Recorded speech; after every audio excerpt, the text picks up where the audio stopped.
Audio Jungle। नमस्कार दोस्तों, एक बार फिर से स्वागत है आपका आपके अपने इंग्लिश तक चैनल में। आज मैं आप लोगों के लिए डिस्कशन करने आया हूँ कंप्यूटर मेमोरीज के बारे में। उनको कितने पार्ट्स में डिवाइड किया गया है, कौन कौन से मेमोरीज होती हैं, उनको क्या क्या कहा जाता है, उनको कैसे कैटेगराइज किया गया है, ये सारी चीज़ें आज हम डिस्कस करने वाले हैं। तो चलिए बिना लेट किए हुए स्टार्ट करते हैं अपनी वीडियो को। अगर आपको वीडियो पसंद आती है तो चैनल को सब्सक्राइब करिए, वीडियो को लाइक करिए और एज पॉसिबल एज शेयर करिए।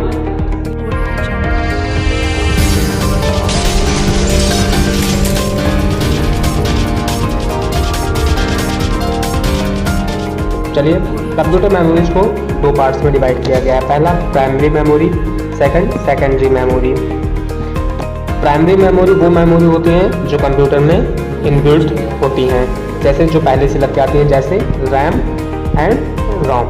ठीक है। सेकेंडरी मेमोरी वो मेमोरी होती हैं जो हम बाहर से इंसर्ट कर सकते हैं, बाहर से लगा सकते हैं, हमें जरूरत होती है। तो रैम का होता है, रैम का फुल फॉर्म होता है रैंडम एक्सेस मेमोरी। रोम का फुल फॉर्म होता है रीड ओनली मेमोरी। रैम को दो पार्ट में डिवाइड किया गया है, स्टैटिक रैंडम एक्सेस मेमोरी और डायनेमिक रैंडम एक्सेस मेमोरी, और इसका शॉर्ट फॉर्म होता है एस रैम और डी रैम। डी रैम को आगे फिर से तीन पार्ट्स में डिवाइड किया गया है, single data rate, double data rate और quad data rate. Single data rate, double data rate और क्वाड डाटा रेट। फिर आपको रोम को बेसिकली तीन पार्ट्स में डिवाइड किया गया, बट दो पार्ट्स और होते हैं, दो कैटेगरीज और होती हैं। एक होता है रोम, एक होता है पी रोम, फिर होता है ई पी रोम, नेक्स्ट होता है ई ई पी रोम और लास्ट फ्लैश मेमोरी होती है। ठीक है। वैसे ही सेम सेकेंडरी मेमोरी को आपके डिवाइड किया गया है ट्रू रैंडम एक्सेस, फिर स्ट्यू random access, sequential random access. True random access को फ्लैश ड्राइव में एसएसडी, एसडी कार्ड, ये सारे आपके आ जाते हैं। फिर स्ट्यू रैंडम एक्सेस को मैग्नेटिक और ऑप्टिकल डिस्क, इन दोनों में डिवाइड किया गया। मैग्नेटिक डिस्क का एग्जांपल हो सकता है हार्ड ड्राइव यानी एचडीडी, ऑप्टिकल डिस्क का एग्जांपल हो सकता है सीडी, एलडी, डीवीडी। ठीक है, या फिर ब्लूरे डिस्क। तो चलिए आज हम पढ़ने वाले हैं प्राइमरी मेमोरी के बारे में। आने वाली नेक्स्ट वीडियो में हम बात करेंगे सेकेंडरी मेमोरी की।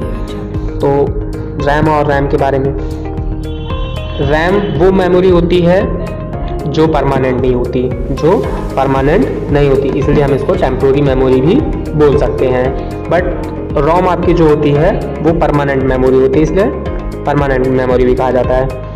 कंपैरिजन जो किया गया है वो बेसिक रैम क्या होता है आपका, या एक रीड राइट मेमोरी होती है।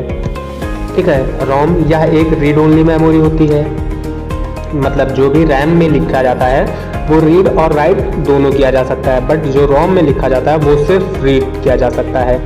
इनका यूज के बेस पे किया गया है। यह टेम्पोररी डाटा को स्टोर करती है जिसे करंटली सीपीयू द्वारा प्रोसेस किया जाना है, बट रोम यह उन इंस्ट्रक्शन को स्टोर करती है जिसकी जरूरत बूट स्टेप के दौरान होती है। फिर नेक्स्ट है स्टैंड्स फॉर, मतलब इनके फुल फॉर्म क्या है। रैम का फुल फॉर्म होता है रैंडम एक्सेस मेमोरी, रोम का फुल फॉर्म होता है रीड ओनली मेमोरी। फिर नेक्स्ट है वोलाटिलिटी। वोलाटिलिटी, रैम एक वोलाटाइल मेमोरी होती है, रोम नॉन वोलाटाइल मेमोरी होती है। मॉडिफिकेशन, इसमें डाटा को मॉडिफाई किया जा सकता है। रैम में जो कुछ लिखा गया है, जो कुछ सेव किया गया, वो मॉडिफाई किया जा सकता है। जैसे आप नोटपैड में आपने कुछ लिखा और जब तक फाइल सेव नहीं करते आप, तब तक वो आपका रैम में सेव होता है, तो आप उसमें अपने वर्क के दौरान उसे एडिट या मॉडिफाई कर सकते हैं। बट रोम में ऐसा कोई नहीं होता है, इसमें डाटा को मॉडिफाई नहीं किया जा सकता। कॉस्ट की अगर पॉइंट ऑफ व्यू से देखा जाए तो रैम आपका महंगी मेमोरी पड़ती है, रैम आपकी महंगी मेमोरी होती है, बट रोम जो होती है वो रैम की तुलना में थोड़ी सी सस्ती होती है। टाइप इनके दिए गए हैं, फिर टाइप के बेस पे इनको अगर कैटेगराइज करना हो तो टाइप के बेस पे किया जाता है। रैम होता है स्टैटिक रैंडम एक्सेस मेमोरी और दूसरा होता है डायनेमिक रैंडम एक्सेस मेमोरी। रोम के पार्ट्स होते हैं P ROM, E P ROM और ई ई पी रोम।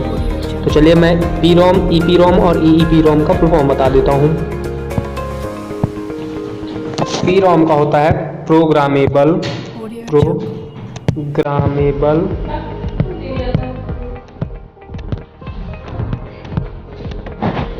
और ई का होता है erasable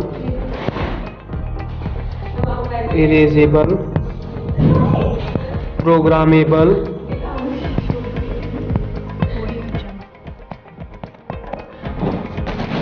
programmable read only memory. EEPROM का होता है इलेक्ट्रिकली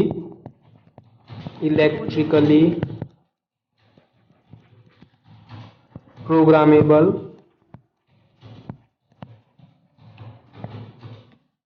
रीड ओनली मेमोरी। ठीक है, तो धन्यवाद दोस्तों, आज की वीडियो में बस इतना ही। अगली नेक्स्ट वीडियो में हम बात करेंगे सेकेंडरी मेमोरी के बारे में, और PROM static random access memory, dynamic random access memory, EPROM और EEPROM के बारे में और डिटेल में पढ़ा जाएगा। तो चलिए आज के लिए बस इतना ही, तब तक के लिए टाटा बाय बाय।